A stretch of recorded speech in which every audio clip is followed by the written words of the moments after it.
Hey, this might sound a bit cliche, but I don't really understand how you actually pray. And if you understand the soul, then you understand the soul is your emotional part of you. So you pray with your emotions. You direct your emotions towards God. That's how you pray. So you can talk if you want with that, but it's to do with the emotions that are inside of you. That is what you need to direct to God. So how are you feeling right now? Like, what's the emotion you're feeling right now? Do you know? Confronted.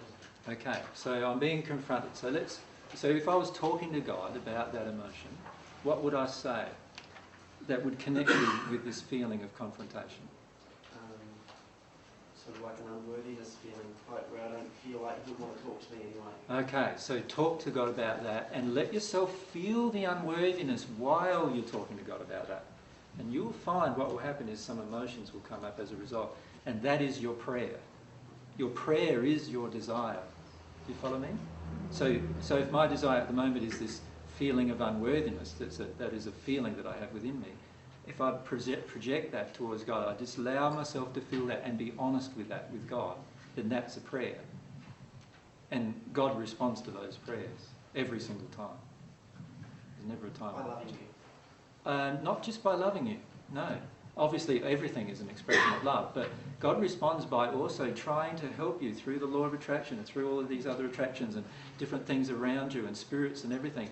Try to help you come to understand that you need to firstly draw that emotion out of you, and secondly, this truth needs to pour into you. And God constructs everything in such a way that you learn that lesson in the end, as long as you're open and willing to experience all of your pain. Yeah? So the key is with all prayer is just to focus on the emotion. It's the emotion that is the connection with God. Yeah? Because remember, the soul is the emotional, passionate, desirous part of you. It's not the intellect. Right? Now you can utilise your intellect just like you can utilise your arm. Right? It's a tool that your soul has been given to help it along its way. But when your intellect becomes dominant, that's when everything shuts down. So it's no good sitting down with rosary beads, and I'm not here criticising a Catholic, I'm just saying it's no good sitting down with the rosary beads and counting out Hail Mary, Mothers of God, when there's no emotion. Yeah. Sit down and do that if you want to, but put some emotion in it. Yeah. Do you follow me? Yeah. Why are you saying these things to God? What's the feeling that's inside of you? That's what you need to connect to. When you have the feeling, it doesn't matter what tool I use. I can have a rosary bead, or I can have, I can sit down in front and bow towards the sun or towards Mecca. I can do anything I want as long as I connect with the emotion. Right? If I'm not connected with the emotion, I'm not connected with my own soul, and I'm not connecting with God. And it's not a prayer anymore. All it is just some outward demonstration of my so-called faith, which I obviously don't have, because I am yet to have an emotional experience with God. You follow me? Yeah. So let yourself connect emotionally with God. That's what it's all about. Yeah. That's prayer. So let yourself do that. That's the feeling you're feeling right now, the unworthiness. Now connect with God about that feeling. Be honest about how that feels to God. Feel it. Yeah. How can you tell the difference between a needy prayer and a longing prayer? A needy prayer is usually about an avoidance of an emotion. A longing prayer will never avoid an emotion.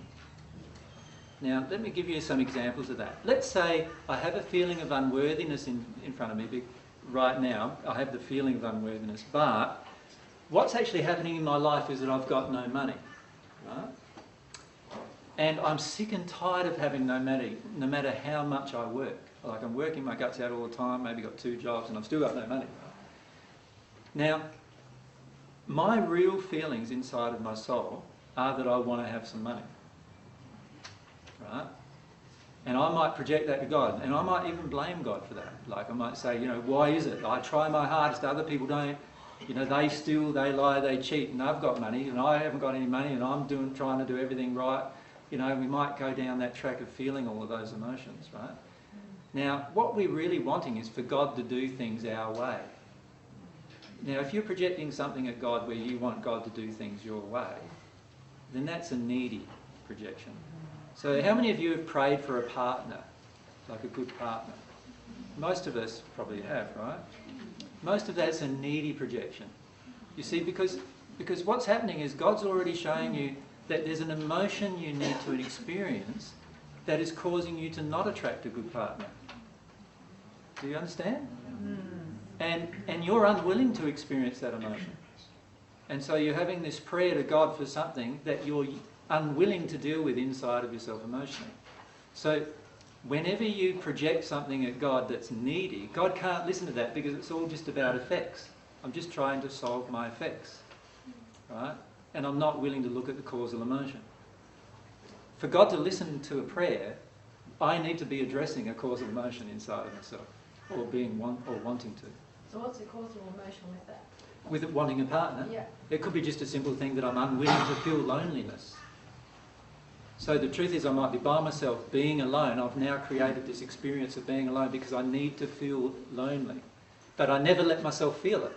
So what I do is I busy my life and go to this friends and that party and this thing and that thing, and I'm constantly looking for a partner in my life to fulfill me because I don't want to feel lonely. All I really need to do is cry for a couple of weeks about how alone I am.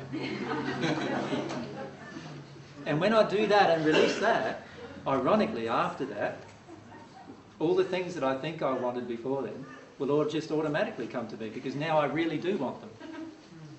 Right? See, if I've got a lonely feeling inside of myself, what I'm going to create is a lonely life. Automatically. And until this lonely feeling goes in me, that's my creation. And this is something I want to talk about even more a bit later in our discussion. The problem is that all of us don't understand too well, and this applies to the world at large, that it's the emotion that creates, it's the soul that creates everything. It's not you physically, doing something or intellectually trying to do something creates anything.